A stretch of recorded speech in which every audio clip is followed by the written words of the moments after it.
Hi, அனைவருக்கும் வணக்கம். இன்னைக்கு நம்ம பார்க்க போற பதிவு என்னதுன்னா, நம்முடைய வாழ்க்கையை மாற்றி வெற்றிகளையும் அஷ்ட ஐஸ்வர்யங்களையும் தரும் 10 முத்தான விஷயங்களை பற்றி தான் நம்ம இந்த பதிவுல பார்க்க போறோம். லக்ஷ்மி கடாட்சம் தரக்கூடிய இந்த 10 விஷயங்களுக்கு தச லட்சணங்கள் என்று பெயர். சாமுத்திரிக லட்சணம் மட்டுமல்ல, பலவிதமான லட்சணங்கள் நம்முடைய சாஸ்திரத்துல சொல்லப்பட்டிருக்கு. ஐஸ்வர்யம் என்பது செல்வ வளத்தை குறிப்பது என்பது அனைவருக்குமே தெரிந்த ஒன்று. 8 விதமான செல்வங்கள் இருப்பதாக இந்து மதம் சொல்கிறது. இந்த அஷ்ட ஐஸ்வர்யங்களும் மகாலட்சுமியுடன் மட்டும் தொடர்புடையது கிடையாது. மகாவிஷ்ணு, விநாயகர், குபேரர் ஆகியோருடனும் தொடர்புடையது. அஷ்ட ஐஸ்வர்யங்கள் என்பது இறைவன் அருளால் மட்டும் கிடைத்து விடுவது கிடையாது. முந்தைய பிறவி மற்றும் இந்த பிறவியில் மனிதன் பெற்ற நல்ல கர்மாக்களால் கிடைக்கக்கூடியதாகும். அஷ்ட ஐஸ்வர்யங்கள் என்பது எவை? அவை பெறுவதற்கான 10 வழிகள் என்ன? தனம், தனம்னா பணமும் தங்கமும். இரண்டாவது தானியம், உணவு தானியங்கள். மூன்றாவது சந்தானம், சந்தானம்னா குழந்தைகள். நான்காவது ஜெயம், வாழ்க்கையில் பெறக்கூடிய வெற்றி. ஐந்தாவது தைரியம், வெற்றி ஒன்றே குறிக்கோளாக கொண்டு உறுதியுடன் கவனமாக செயல்படுவது. ஆறாவது ஆயுத பலம், புத்தி கூர்மை, திறமை. ஏழாவது ராஜ்யம், சொத்துக்கள், பதவி. எட்டாவது வாகனம், போக்குவரத்திற்கு பயன்படுத்தும் கருவிகள். செல்வ வளத்தை அள்ளித்தரும் குபேர வழிபாடு நம்ம ஈஸியாக வீட்டிலேயே செய்யலாம். இந்த அஷ்ட ஐஸ்வர்யங்களையும் பெற வேண்டும் என்றால் அதற்கு தச லட்சணங்கள் தேவை. இந்த தச லட்சணங்கள் எவர் ஒருவரிடம் இருக்கிறதோ அவர்களுக்கு மகாலட்சுமியின் அருள் பரிபூரணமாக இருக்கும்னு சொல்லுவாங்க. சர்வ ஐஸ்வர்யங்களும் கிடைக்கும். லட்சுமி கடாட்சம் நிறைந்திருக்கும் வாழ்க்கையில் மிக பெரிய மாற்றங்களை சந்திக்க, அதாவது அளவில்லாத அற்புதமான வெற்றிகளை பெறுவதற்கும் இவற்றை நாம் பின்பற்ற வேண்டும்.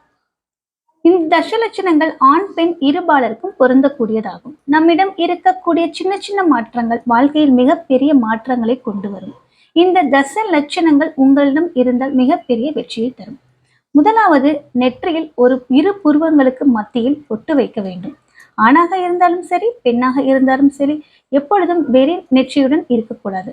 ஆண்களாக இருந்தால் விபூதி அல்லது சந்தனம் அந்த மாதிரி வைத்துக் கொள்ளலாம். பெண்கள் எப்பொழுதும் பொட்டு இல்லாமல் இருக்கக்கூடாது. பெண்கள் எப்பொழுதும் தலைவிரி கோலமாக இருக்கக்கூடாது. அடிக்கடி தலையில் கை வைத்துக் கொள்ளக்கூடாது.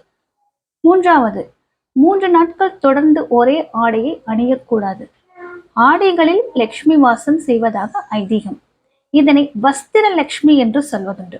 அதனால்தான் புதிய ஆடைகள் வாங்கினால் அவற்றிற்கு மஞ்சள் தொட்டு வைத்து பயன்படுத்தும் முறை இந்து சாஸ்திரத்தில் உள்ளது. நான்காவது, நல்ல வாசனை உள்ள பூக்கள் சூடிக்கொள்வது ரொம்ப நல்லது. இந்த வாசனாதி தைலங்களுக்கு நல்லவற்றை ஈர்க்கும் தன்மை உண்டு. இதனால் மனதில் புத்துணர்ச்சியும் பாசிட்டிவ் எண்ணங்களும் ஏற்படும். அதனால்தான் தெய்வங்களுக்கு அபிஷேகம் செய்யும் பொழுது சந்தனம், ஜவ்வாது, புனுகு போன்ற வாசனாதி தைலங்களை கொண்டு அபிஷேகம் செய்வதுண்டு. இவற்றிற்கு பாசிட்டிவ் எனர்ஜி தரக்கூடிய ஆற்றல் இருக்கு. ஐந்தாவது, பெண்கள் எப்பொழுதும் தலையில் பூ வைத்துக் கொள்வது நல்லது. குறிப்பாக மல்லிகைப்பூ போன்ற வாசனை மலர்களை வைத்துக் கொள்ளலாம். கோவிலுக்கு செல்லும் போது முடியை கட்டி கொண்டுதான் போக வேண்டும். ஆறாவது, சனிக்கிழமையில் தலைக்கு எண்ணெய் வைத்து குளிக்கணும். உடல் முழுவதும் எண்ணெய் தேய்த்து குளித்தால் கெட்ட விஷயங்கள் அனைத்தும் நீங்கும். ஏழாவது, வெள்ளிக்கிழமைகளில் வாசல் பூஜை செய்வது சிறப்பு. இதனால் வீட்டில் மிகப்பெரிய ஐஸ்வர்ய வளம் ஏற்படும். அதனால்தான் நம் நிலை வாசலில் எப்பொழுதும் 2 விளக்கு வைத்து வழிபடுவது ரொம்ப நல்லது. தினமும் செய்ய முடியாவின்றாலும் பரவாயில்லை, வெள்ளிக்கிழமை அன்று அந்த 2 விளக்குகளை நிலைவாசலில் வைப்பது நல்லது. எட்டாவது, இல்லை என்ற வார்த்தை நம்ம எப்போதுமே பயன்படுத்தக்கூடாது. நிஜமாவே நம்மளிடம் அந்த பொருள் இல்லாமலே போயிடும். அதனால எது உங்ககிட்ட யாராச்சும் கேட்குறாங்கன்னா என்கிட்ட இல்லை அப்படின்னு சொல்றதுக்கு பதிலாக என்கிட்ட கொஞ்சம் கம்மியா இருக்கு, குறைவா இருக்கு அப்படின்ற இல்லைன்ற வேர்டுக்கு புதிய வேறு வார்த்தைகள் கூறி நாம் பேசணும். இல்லை என்ற வார்த்தை நெகட்டிவ் வார்த்தை. அதனால நம்ம பாசிட்டிவான வார்த்தைகளை சொல்லி பழகிக்கலாம். 9வது, வீட்டில் காலையிலும் மாலையிலும் இருவேளையும் விளக்கேற்ற வேண்டும். மகாலட்சுமி பூஜை கண்டிப்பாக செய்ய வேண்டும். வாரத்துக்கு ஒரு தடவை வெள்ளிக்கிழமை என்று மகாலட்சுமி தாயார் படத்தை வைத்து பூஜை செய்யலாம். 10வது, குலதெய்வத்தை தினமும் 10 முறையாவது நம்ம நினைக்கணும், நினைத்து வணங்க வேண்டும். தாய் தந்தை காலில் விழுந்து ஆசி வாங்குவது ரொம்ப ரொம்ப நல்லது. தினமும் தாய் தந்தையரிடம் ஆசீர்வாதம் வாங்குவீங்களா இல்லையா? என்றது அடுத்தபட்சம். பிறந்த நாள் அல்லது நல்ல நாட்களில், ஒரு பண்டிகை நாட்கள்ல கண்டிப்பாக பெற்றவர்களிடம் ஆசீர்வாதம் வாங்குவது மிகவும் நல்லது.